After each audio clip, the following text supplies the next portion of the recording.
청풍명월의 본향. 하지만 제천은 100여 년 전만 해도 불바다가 된 채 초토화됐었다. 왜군에 의해 저질러진 참혹한 복수극. 이 처참한 현장을 영국 기자 맥킨지는 한국의 비극이라 불렀다.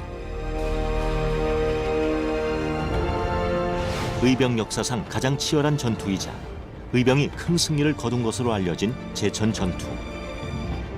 일본의 분노를 자초했을 만큼 당시 큰 승리를 이끌어낸 이가 바로 의병장 이강년이었다.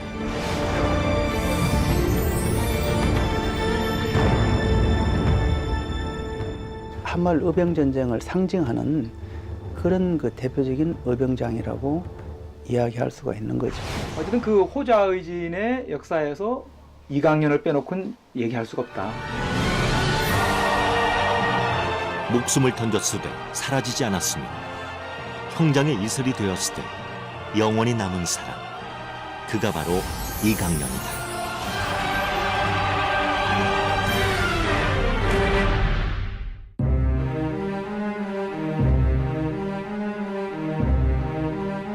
미국 샌프란시스코.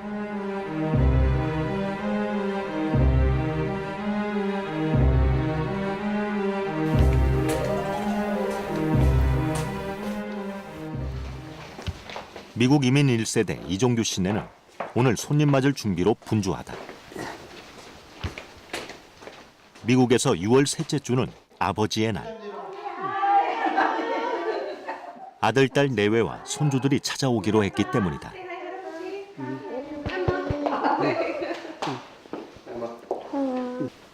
오랜만에 가족 모임이기도 했지만 오늘 이종규 씨는 하고 싶은 이야기가 있었다. 그것은 증조 할아버지에 관한 이야기였다.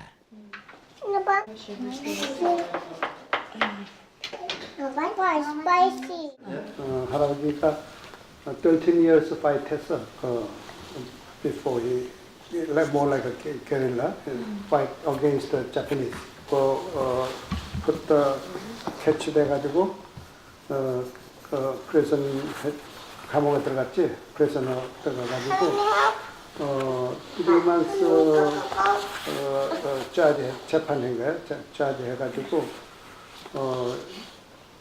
1908 October 24 그때 돌아가셨어. Our great grandfather is similar to George Washington, maybe.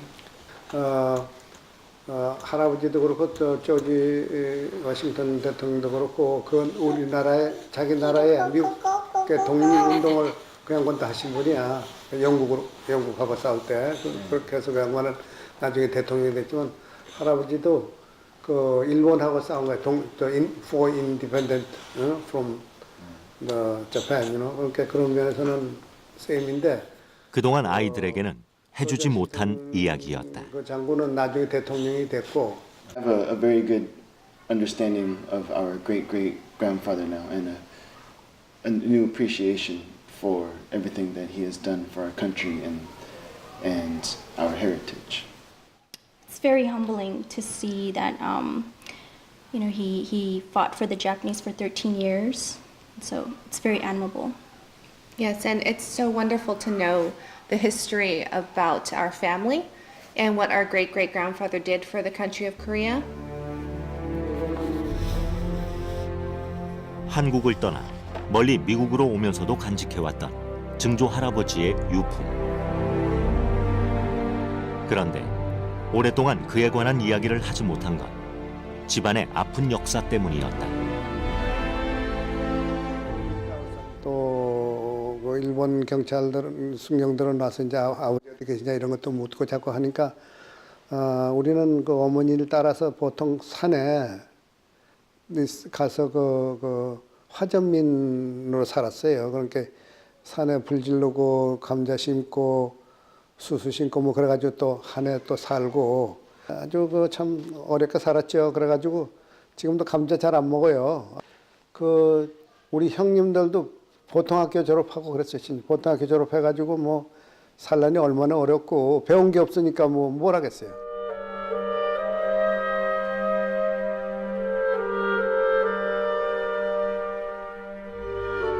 미국으로 건너와 자수성가했지만 아직 잊혀지지 않는 유년 시절의 가난과 고생.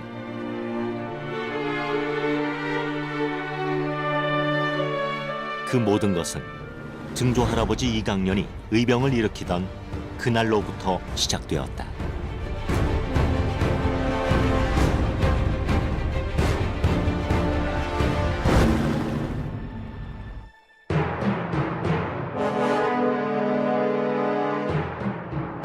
(1894년) 조선은 동학 농민군을 제압하기 위해 청에 지원군을 요청했다. 청이 조선에 진출하자 그것을 빌미로 일본은 경복궁까지 점령해가며 조선에 대한 내정 간섭을 시작했다. 뒤이어 청일 전쟁이 발발했다.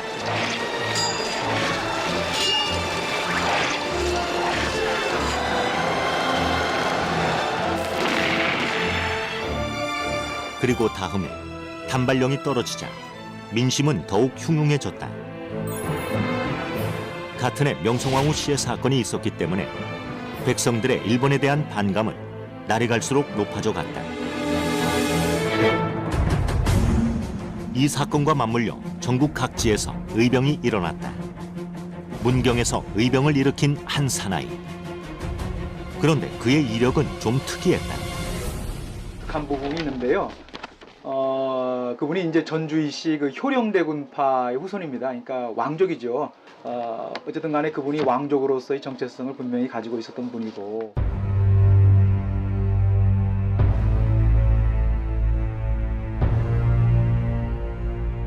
당시 구국을 자처하며 일어선 의병의 상당수는 유림들이었다. 하지만 이강년 의병장은 무과에서 급제를 한 무관 출신. 그의 행보도 생각도 남다를 수밖에 없었다.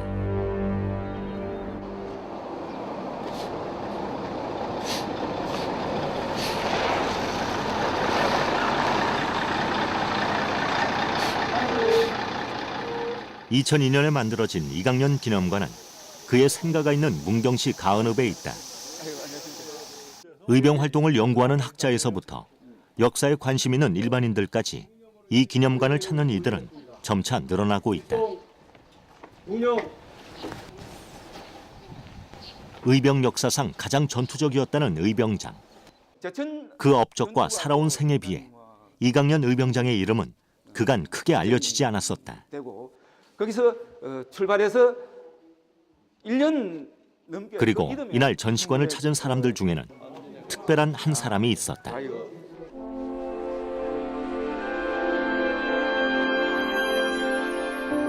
그는 이강년 의병장의 또 다른 증손자 이순규 씨였다. 그날의 전투 상황을 남긴 기록들, 교지, 간찰, 훗날 받은 훈장까지 이곳엔 그가 잘 몰랐던 증조 할아버지의 모습이 있었다. 저희 할아버지께서 의병장이었던 것은 알고 있었지만은 구체적으로 어떤 분이었다 한 것은 사실 잘 몰랐습니다. 여기 와서 보니까 참 많은 것을 느끼게 되고 또 참 후손으로서 참 부끄럽다는 생각이 듭니다. 문경에는 귀한 자료가 또 하나 남아 있는데 바로 이강년 의병장의 초창기 활동 기록이다.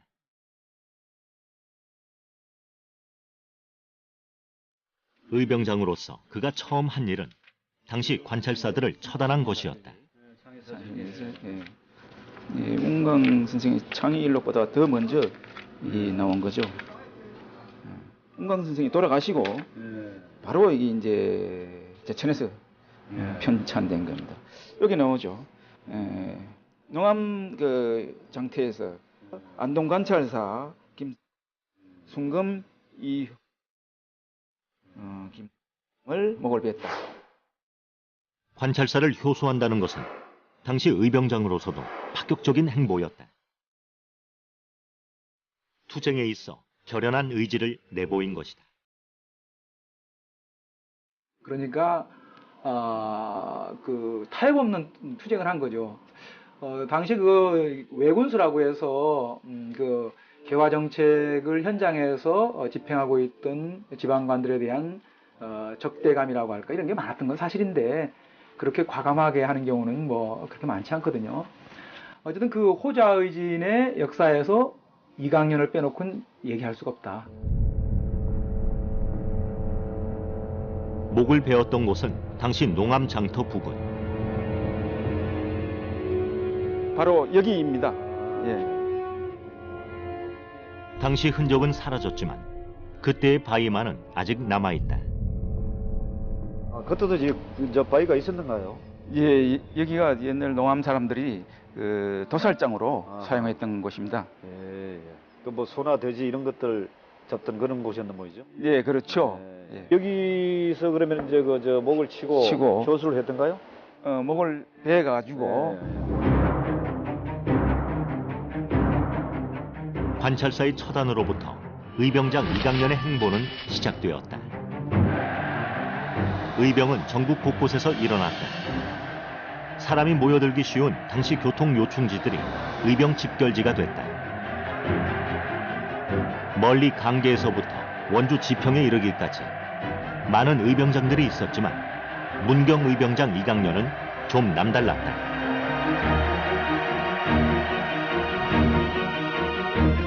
그의 부대에는 중요한 규칙이 있었다. 그것은 뜻밖에도 전투에 관한 것이 아니라 전투를 치르는 데 있어 백성들에게 피해를 끼쳐서는 안 된다는 것이었다.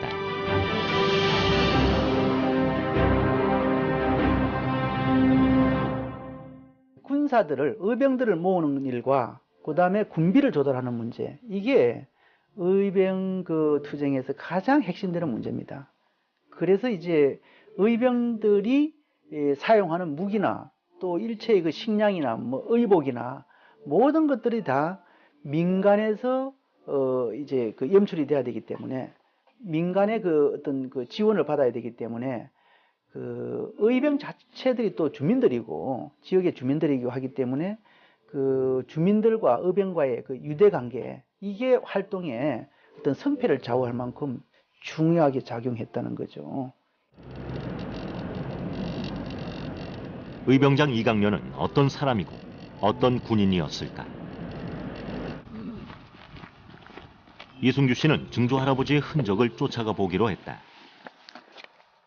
우리가 지금 첫 번째 운강 기병했던 도태장터에서 또 왕릉 거쳐서 농암장터를 거쳐서 이제 고모산성에 여기 왔습니다.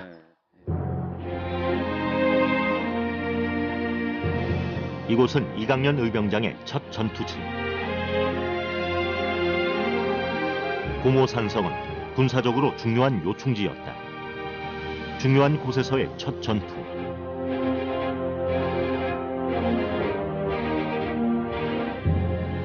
하지만 결과는 처참했다.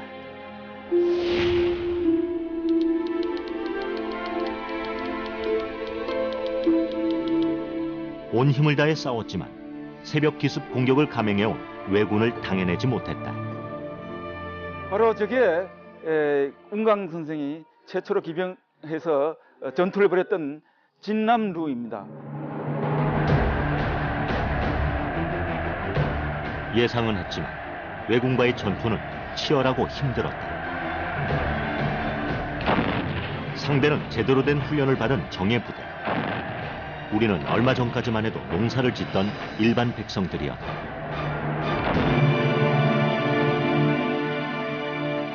첫 전투 고모산성에서의 격전은 그렇게 참혹하게 끝이 났다.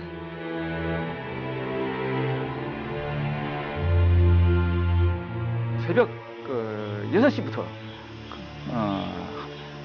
적어도 한 8시간 정도의 그 일본군과의 그 전투가 있었습니다. 그런 말미암아 이 안에 있는 마을이 전체가 불타고 아시다시피 그 흔적이 지금 그 느티나무가 불탄 흔적이 지금도 남아 있는 곳이 바로 이곳이죠. 이강년 의병장 역시 훗날 그날의 전투에 대해 이렇게 이야기했다. 온 성과 마을이 불에 탈 정도로 참혹한 싸움이었다.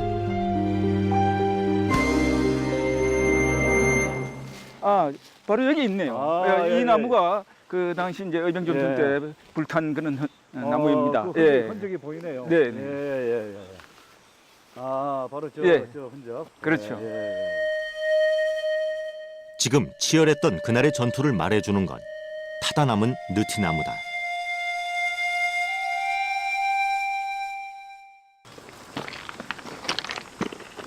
아, 이런 부분들. 그렇죠. 그 시커멓게. 시커멓게 보니까 그 타는 그렇죠. 그런 흔적이 예. 그 여실히 그 보이네요. 예. 100년이 넘었지만 그렇죠, 맞아요. 흔적이 남아 있죠. 지금 이 주변엔 마을은 다 네. 타고 흔적이 없지만 네. 사실 이 너트나무가 네. 그 당시에 그 참목상을, 참목상을 이제 보여주는 것 같네요. 보여주는 그런 나무죠. 예, 오케이, 맞아요. 어찌 보면 처음부터 승산 없는 싸움이었는지도 모른다. 고문산성 전투는 당시 그 기록으로 보면은 일본군 그 정예 부대와 우리 의병들의 그 참 창과 활을 갖추는 이런 그 무기의 체제 아래서는 중과 부직이었죠. 그러나 최초의 운강 의병대장의 그 전투에 있어서 그 실패함에도 불구하고 충주 제천을 통해서 많은 그 이후에 많은 그 전투가 일어났던 그런 계기가 또 되었습니다. 100년이 지난 지금도 산세는 가파랐다. 이게 숲이 우거져가지고 전투에 패하고 이 산을 헤맸을 의병장의 심경은 어땠을까? 저는 절로 올라옴. 우리 할아버지가 뭐 그런 분이란 거는 참 귀에 따갑게 들었지만은 오늘 이 격전지를 둘러보면서 정말로 참 그 힘든 아주 참 어떻게 저렇게 그 당시에 이런 험한 지형에서 전투를 하셨을까 참 가슴이 참 먹먹하고 울컥울컥해집니다. 그렇게 참 어려운 길을 걸으시면서도 또 얼마나 또 고민이 많으셨을까. 오늘은 마치 제가 우리 할아버지가 된 양 그런 거 참 이 느낌을 가져봅니다. 이길 수 없어도 치러야만 하는 싸움. 하지만 첫 전투에서의 패배는 이후 이강년의 전투에 큰 영향을 미쳤다.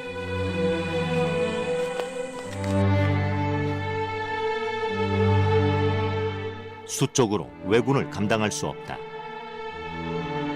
그렇다면 어떻게 이길 것인가? 이 지역 지형은 거의 비슷비슷했다.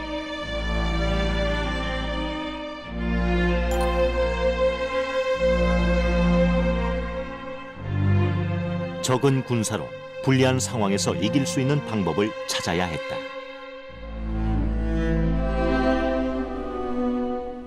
그 답으로 이강년이 찾아낸 것은 치고 빠지는 이른바 게릴라전이었다. 전투는 짧게, 이동은 빠르게. 때문에 이강년의 부대는 신출귀몰한 부대로 알려졌다.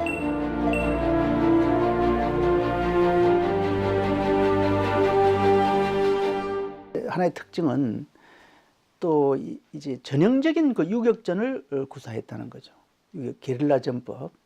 그래서 이강년 부대는 단 거의 한순간도 쉬지 않고 계속 움직이게 됩니다. 그래서 그 이강년의 그 어떤 활동 궤적을 추적해 보면은 지도에다가 다 표기도 하기 어려울 만큼 그렇게 아주 엄청난 그 행군로를 여정을 가지고 있다는 거죠. 그래서 그렇게 끊임없이 움직이는 그 어떤 유격전, 이게 이강년 부대가 가진 가장 그 두드러진 특징 중에 또 하나. 그래서 그 결과 어떤 실제로 의병이 이강년 그 부대는 일본 그 군경하고 전투를 했을 적에 실질적인 그 전과를 많이 거뒀다는 거죠. 그리고 또 하나, 이강년이 다른 의병장과 달랐던 것이 있었다. 그는 하나의 전투, 하나의 상황에 매몰되는 것이 아니라 멀리까지 내다볼 줄 아는 의병장이었다. 그는 직접 부대 편성표를 만들었다. 그뿐 아니라 군법, 군사 배치도의 작전까지 그 모든 것을 직접 고안해냈다. 그것이 바로 의병 부대 편성에 관한 한 유일하게 남아있는 실물 기록, 소고 작대도다.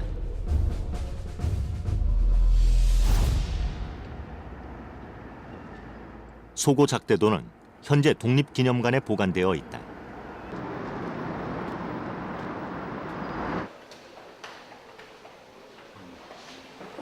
이순규 씨가 독립기념관을 찾았다. 무엇보다 그 시절 만들었다는 부대 편성표가 궁금했다.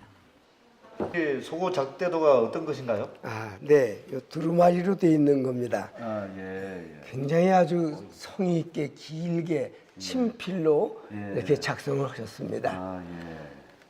이 당시 그 부대 편성표인데 아마 많은 의병장 또는 의병부대 중에 이와 같은 작전상에 필요한 부대 편성표는 없습니다. 유일한 실물이라고 볼 수 있습니다. 이강년 의병장이 남긴 소고 작대도를 찬찬히 뜯어보면 놀라운 점을 여럿 발견할 수 있다. 우선 부대 편성을 살펴보면 대장, 기통, 초장, 영사로 나뉘는데 오늘날 소대, 중대, 대대와 비슷하다.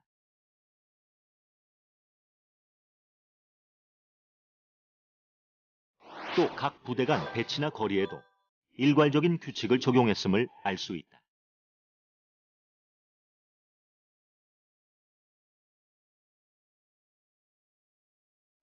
그뿐이 아니다. 그는 의병부대의 규율과 조직 이념에도 관심을 보였다. 명령체계는 어떻게 할 것인가? 무엇을 위해 싸워야 할 것인가를 언급한 것이다.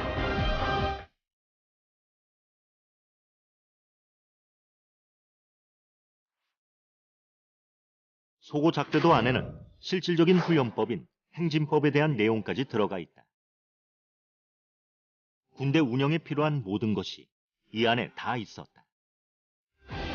부대 편성은 물론이지만 소고 작대도까지 만들 뿐 아니라 이걸 실제 이용해 가지고 전국적 규모로 전쟁을 13년 동안 전개했는데, 전국적 규모라는 것은 경상북도를 중심으로 충청도 북부 일대와 강원도 및 드디어 1908년 초에는 전 의병이 서울 진공 작전을 핍니다.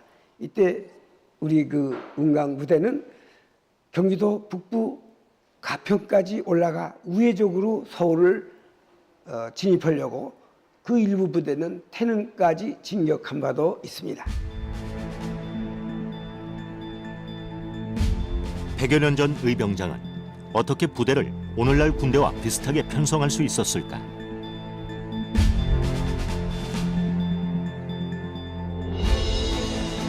증손자 이순규 씨는 그것이 궁금했다.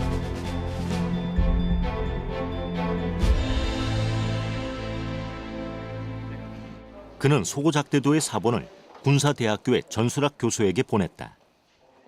그런데 그 교수로부터 이순규 씨를 직접 만나고 싶다는 연락이 왔다.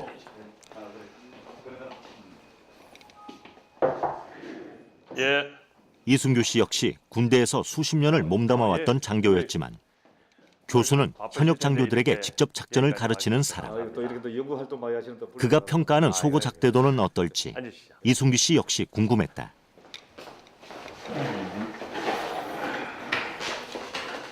이번에 처음 소고작대도의 존재를 알게 됐다는 김영결 전술학 처장은 한마디로 놀라움을 표했다. 그것은 지금 군대에 적용해도 빠지지 않는 체계적이고 전술적인 부대 편성이었다. 지금 현재의 육군의 편성과 같이 비교해 보면 분대, 소대, 중대, 대대와 거의 흡사하다는 것이죠. 그래서 100여 년 전에 이런 편성을 하셨는데 거의 놀랄 정도로 대단하셨다. 100여 년 전 한 의병장이 만들었다는 문서. 그 문서 속 부대 편성과 작전은 지금의 군대와 놀랍도록 닮아 있었다. 그뿐 아니었다. 그가 남긴 운강창의 일록을 보면 그는 게릴라전에 적합하도록 특수부대를 만들어 운용하기도 했다. 바로 포수 부대였다. 남다른 부대 편성과 체계적인 운영. 이강년의 부대는 승전보를 올리기 시작했다.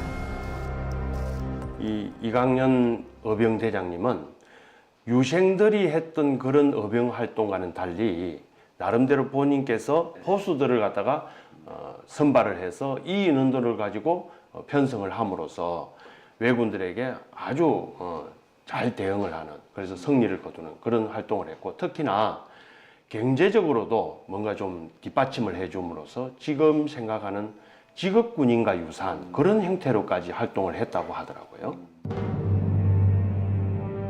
더욱 놀라운 것은 이 모든 것을 불리한 여건에서 해냈다는 것이다. 군대가 대, 기, 초, 영, 이렇게 영이 이제 대대와 유사하다 이렇게 얘기했잖아. 한 100여 명의 이 일반 시민들이지, 그냥 우리 일반 서민들이 모여 있는 거야. 그러니까 나라를 좀 되찾아보자 이런 혈기는 있는데 장비도 없고 뭐 모든 것이 다 부족한 그런 사람들이 모여 있는 거야. 그런데 왜군을 상대해야 돼. 어떻게 해야 될까? 학생들은 모두 일선에서 지휘를 맡고 있는 현직 장교들. 그런데 작전 시간에 이들이 부여받은 숙제는 그 어느 때보다 어려웠다. 대장이 딱 맞춰. 불리한 전세, 훈련받지 않은 병사들. 그런데 무려 100여 년 전 이 상황 속에 있던 이는 전투에서 큰 승리를 거뒀다. 어떻게 하면은 해낼 수 있을까? 그다음 그런 이날 수업에 참가한 장교들 중 그 누구도 이강년만큼 전투를 치러낼 자신은 없다고 했다. 승산 없는 싸움은 하지 못했을 겁니다. 나라를 위해, 민족을 위해 싸워서 이길 수 있었던 것은 의병들의 의지였다고 생각을 합니다. 현대 군사작전과 비교해도 손색이 없을 만큼 굉장히 기만 작전과 그 계략이 잘 발휘된 그러한 대응과 작전이라고 생각을 합니다. 오늘 토의를 통해서 이강년 의병장님께 한 수 배워갑니다. 이강년의 전투 중에서 가장 혁혁한 승리를 거둔 곳은 바로 제천. 당시 500명 넘는 왜군들이 제천을 향해 오고 있었고 의병들 역시 속속 집결했다.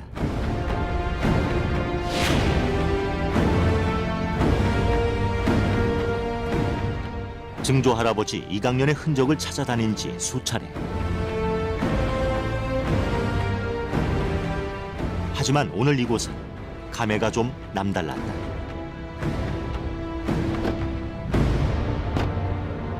예, 바로 이게 내 헷갈리고 그 천남리가 이쪽이 되겠어요.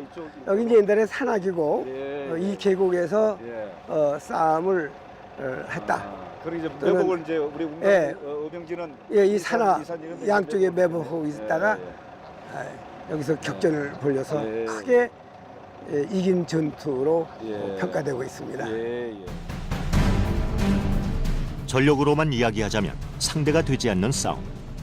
뭔가 특단의 작전이 필요했다. 당시 이강년 부대는 제천을 중심으로 회양산과 충주, 중령 등을 오가며 기습 전투를 벌여오고 있었다. 이강년 의병장은 정면 승부로는 승산이 없다고 봤다.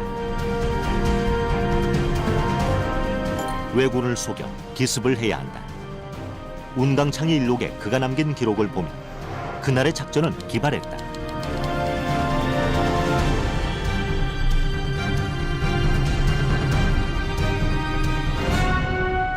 자기네들을 기다렸다라고 제스처를 써주면 우리가 그 후로 작전을 하겠으니 그렇게 양해를 구한 겁니다. 그런 사례에 우리 그 의병 각 부대가 이강년 의병부대를 중심으로 영월 쪽으로 후퇴하는 척하다가 이 부근 계곡 이쪽에 옛날엔 다 산이었는데 지금은 다 평지를 만들어 기차하게 됐습니다만 매복하고 있었다가 사방에서 기습 공격을 해서 후기 의병 제천에서 천난이 전투가 1차적으로 크게 승리한 전적의 상징적 의병 전쟁이 되겠습니다. 애국심과 지량, 용맹함을 동시에 지닌 그는 놀라운 의병장이었다. 우리 의병사에서 왜군을 크게 이긴 많지 않은 전투 중 하나. 제천 전투의 승리로 인해 의병의 사기도 크게 올랐다.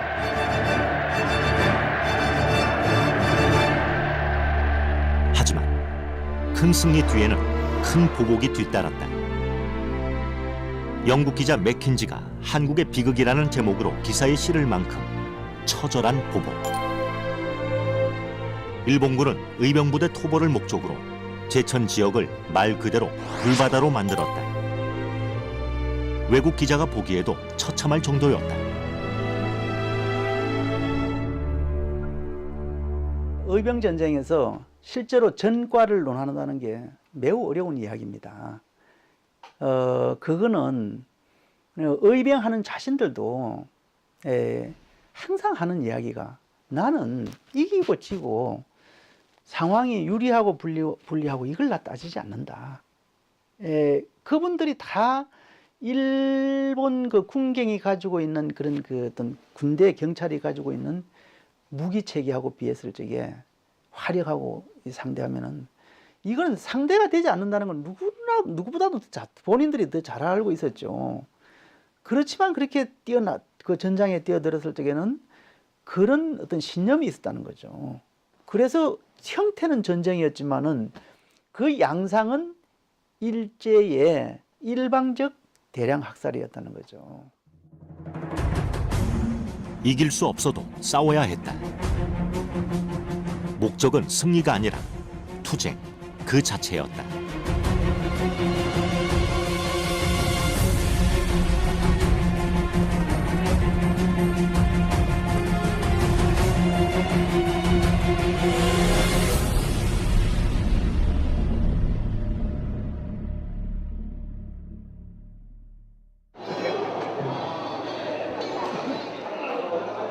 지난 5월 청송에는 전국에서 500명 가까운 의병 전문가들이 모였다. 구한말 의병을 기억하고 연구하는 의병학술대회.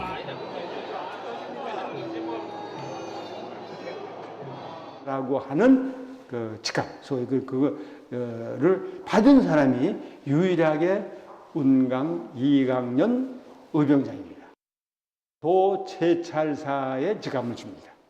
이거는 누구도 의암도 아니고 그 외에 무슨 뭐 홍범도도 아니고 또 신돌석도 아니고 아무튼 이 당시에 가장 도채찰사라고 하는 그 직함, 소위 그거를 받은 사람이 유일하게 운강 2강년 의병장입니다. 황제가 내린 밀지의 내용은 간단했다.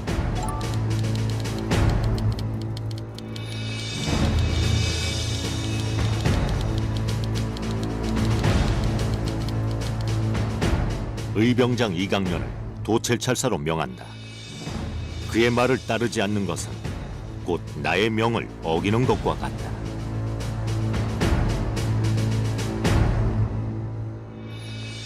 당시 힘없는 황제였던 고종에게 어쩌면 의병은 국권 회복을 위한 마지막 희망이었는지도 모른다. 국왕으로서 절대 통치권자로서 어떤 당시 고종이 의병을 어떻게 봤을까 하는 문제는 그건 자명하죠.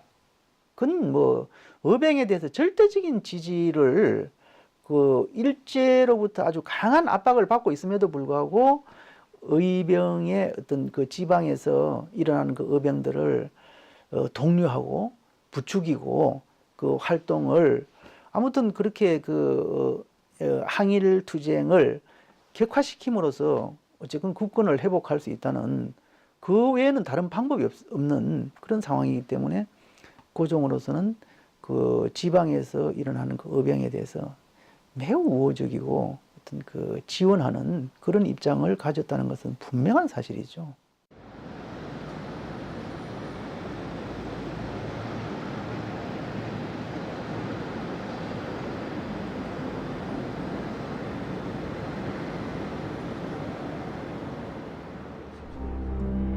이강년 의병장의 증손자 이순규 씨. 그가 군인이 되겠다 결심한 건 고등학교 2학년 때인 18살. 유혹이 많을 법한 요직도 두루 거쳤지만 그는 군대 내에서 강직하고 한결같기로 유명했다. 할아버지가 끼친 영향 때문이었을까?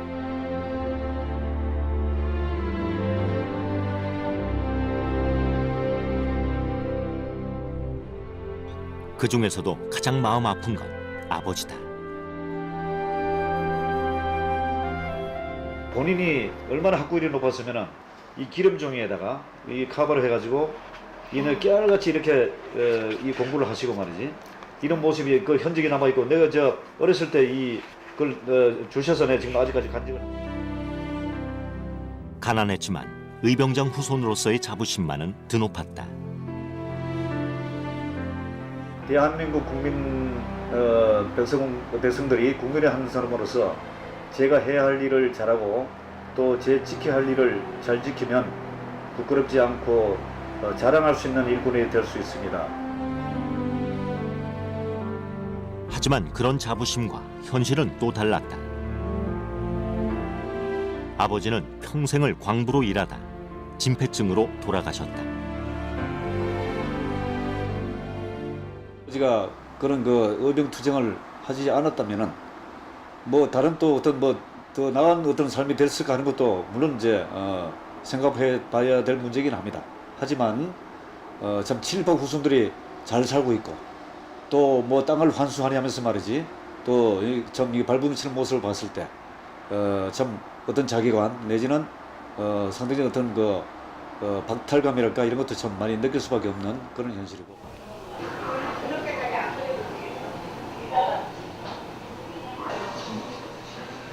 이강년 의병장의 다른 후손들 역시 사정은 크게 다르지 않았다. 이강년의 고손자인 이성학 씨. 그의 증조 할아버지가 이강년 의병장의 장자다.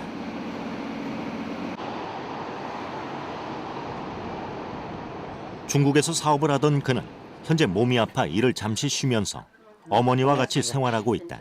예. 식사하셨어요? 네. 그가 기억하는 가족들의 삶은 가난과 핍박이었다. 가족 중에 의병장이 있다는 것은 늘 쫓겨다니는 삶을 의미했다. 제대로 일을 하기도 학교를 다니기도 힘들었다. 이성학 씨는 어린 시절 늘 할아버지와 아버지로부터 이강년 의병장에 대한 이야기를 들으며 자라왔다. 힘들게 사는 와중에도 가족들은 이 자료들을 보물처럼 간직해왔다.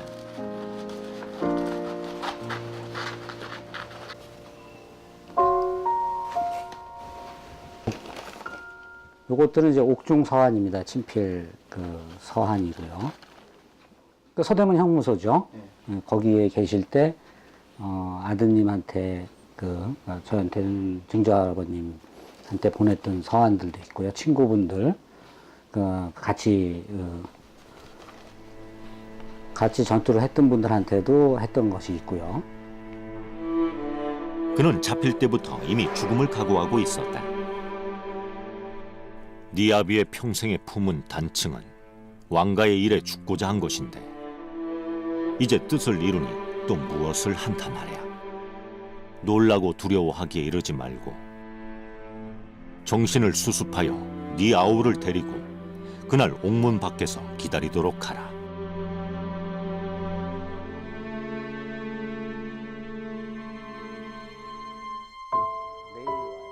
그나마 남아있던 문답은 의병 활동을 하면서 진 빚을 갚거나 다른 의병들을 돕는 데 쓰여졌다. 문경서 서울로 왔어요. 예, 서울로 와가지고 처음에 시집 오니까 집도 한 칸 없더라고요. 예, 그래서 좀 고생 아닌 고생도 좀 했지요. 그렇지만은 뭐라고 말할 수도 없이 그냥 그렇게 그냥 옛날이니까 살은 거죠. 시할아버지지 우리 시어머님이 막 쫓기댕기고 외놈들한테 쫓기댕기고 그냥 이러는 거는 말씀을 하시더라고요. 그냥 그러고 이렇게 토지 같은 것도 그냥 다 압류당해갖고 다 뺏기고 그랬다고 그런 말씀을 하시더라고요. 그 역시 가족을 아끼지 않았을까.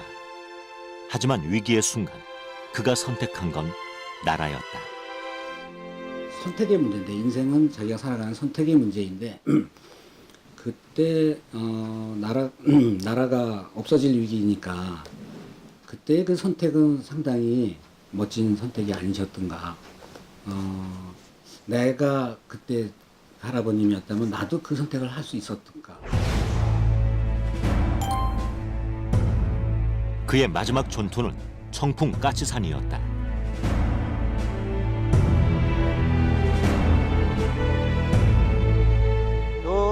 이쪽으로 이래 가지고 넘어와 가지고 이쪽에서 이제 피체된 것인 거예요. 요 주변이 정확한 위치는 아니라도 요 주변에서 피체돼 가지고 승부한 거지.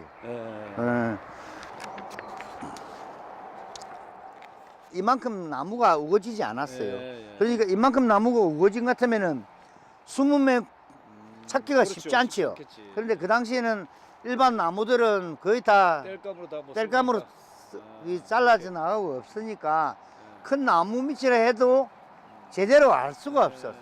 그러니까 이런 쪽에 뭐 몸을 숨겨 가지고 한다고 했지만 쉽게 발견된 거죠. 발목 복사뼈에 총을 맞아 움직일 수 없었던 그는 생포됐다. 탄환은 참으로 무정도하지. 복사표 다쳐 다니지 못하게 하는데 그쳤네. 만약에 심장을 꿰뚫었더라면 욕됨 없이 하늘로 갈 수 있었을 것을.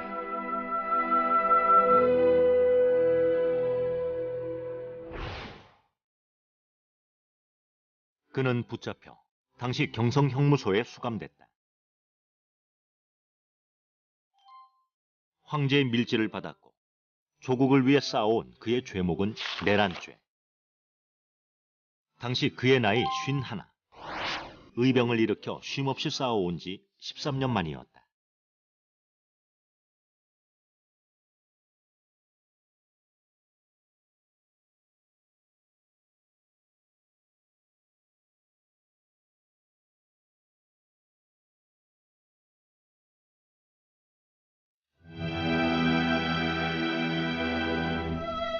오십평생 죽기를 각오로 충성하며 살아왔는데 국난을 당하여 어찌 구차히 목숨 구할 마음 가지랴. 군사를 다시 일으켰으나 끝내 나라 회복이 어려우니 지하에서도 칼 속의 단심은 여전히 남아있으리.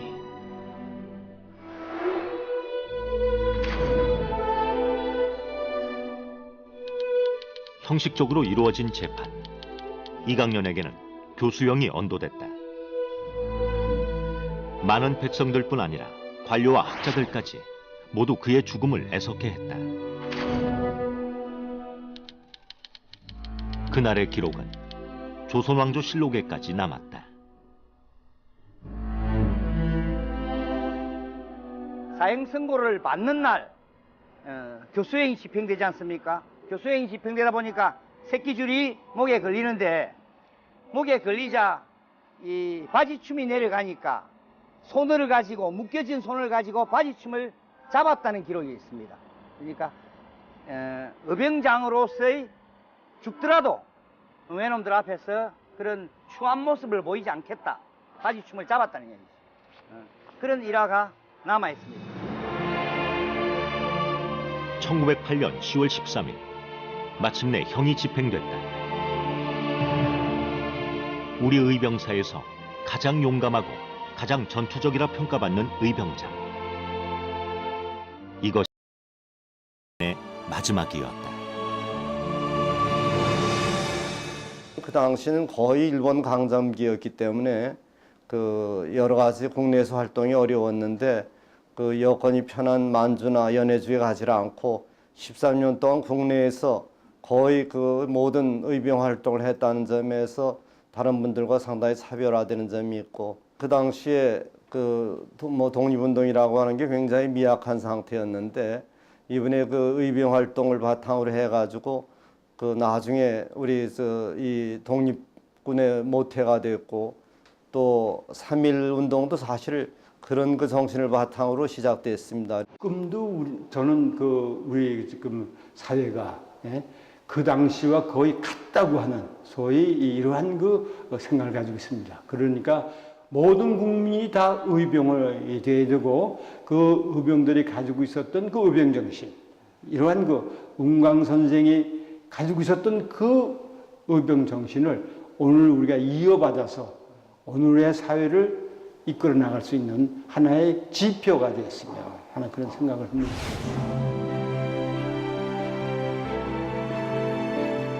이강년 의병장의 묘는 현재 고향에 있다. 일본은 처음 그의 묘를 길가에 만들어 유림들의 원성을 샀다. 제천을 거쳐 이곳에 이장되기까지 우여곡절도 많았다.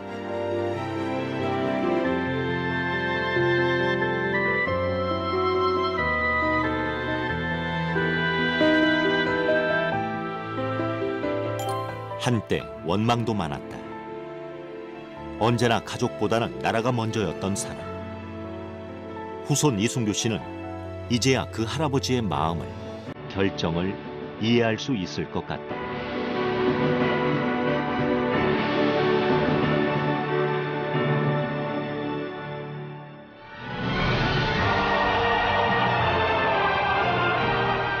아무도 그들에게 싸움에 나서기를 강요한 사람은 없었다. 나라를 뺏길 수 없어서 가족도 목숨도 팽개치고 스스로 싸워온 사람들의 이름 의병. 우리의 오늘은 어제의 그들이 목숨을 다해 싸워온 결과다. 이것이 오래전 현장의 이슬로 사라져간 한 의병장과 이름 없는 의병들을 우리가 기억해야 하는 이유다.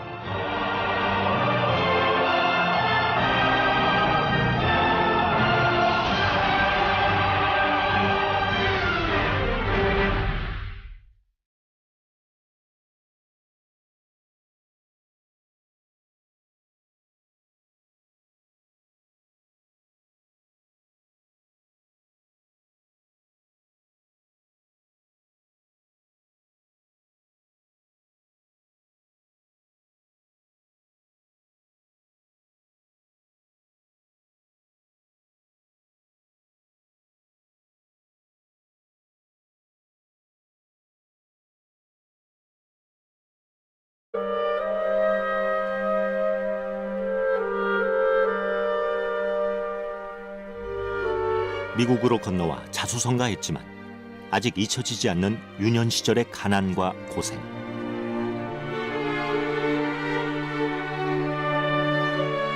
그 모든 것은 증조 할아버지 이강년이 의병을 일으키던 그날로부터 시작되었다.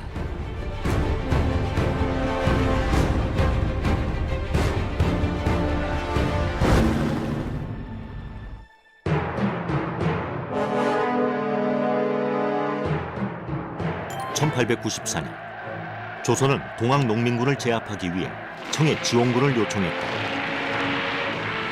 청이 조선에 진출하자 그것을 빌미로 일본은 경복궁까지 점령해가며 조선에 대한 내정 간섭을 시작했다. 뒤이어 청일 전쟁이 발발했다.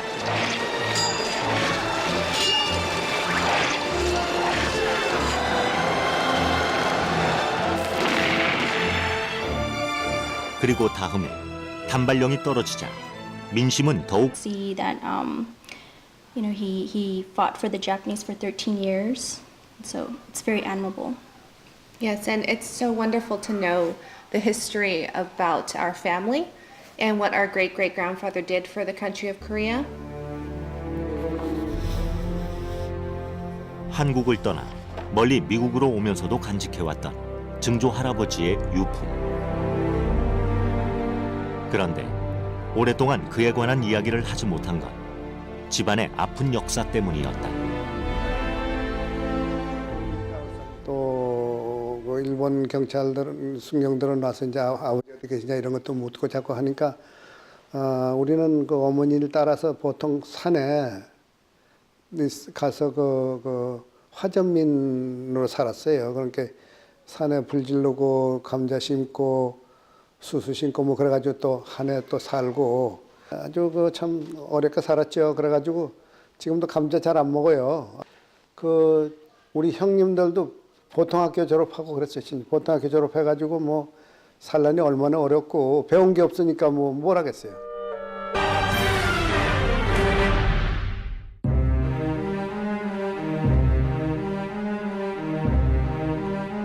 미국 샌프란시스코.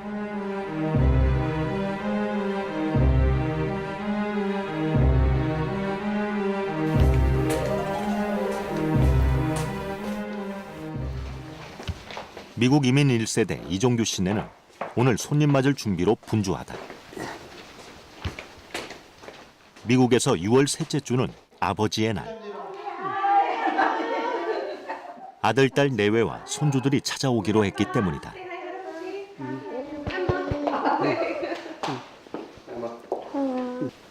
오랜만에 가족 모임이기도 했지만 오늘 이종규 씨는 하고 싶은 이야기가 있었다.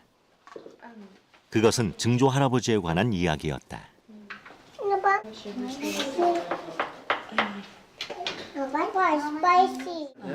할아버지가 13 years fight 했어. Before he more like a guerrilla fight against the Japanese.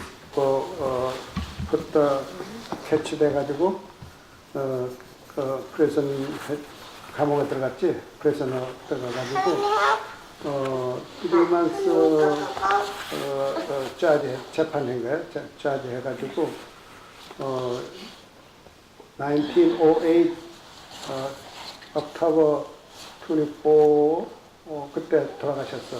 Our great grandfather is similar to George Washington, maybe.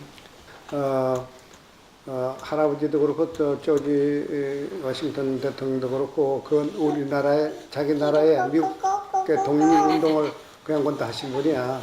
영국하고 싸울 때 그렇게 해서 그 양반은 나중에 대통령이 됐지만 할아버지도 그 일본하고 싸운 거야. for independent from the Japan, 그러니까 그런 면에서는 셈인데. 그동안 아이들에게는 해주지 못한 이야기였다. 그 장군은 나중에 대통령이 됐고. I have a very good understanding of our great grandfather now, and a new appreciation for everything that he has done for our country and our heritage. It's very humbling to see.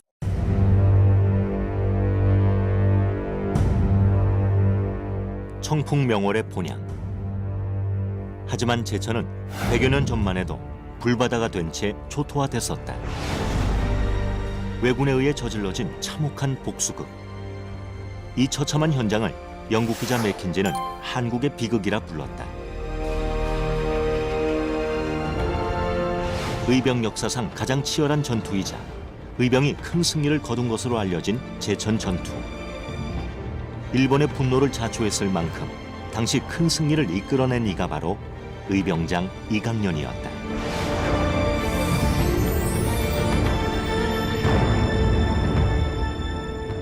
한말 의병전쟁을 상징하는 그런 그 대표적인 의병장이라고 이야기할 수가 있는 거죠. 어쨌든 그 호자의진의 역사에서 이강년을 빼놓고는 얘기할 수가 없다. 목숨을 던졌으되 사라지지 않았으며 형장의 이슬이 되었을 때 영원히 남은 사람, 그가 바로 이강년이다.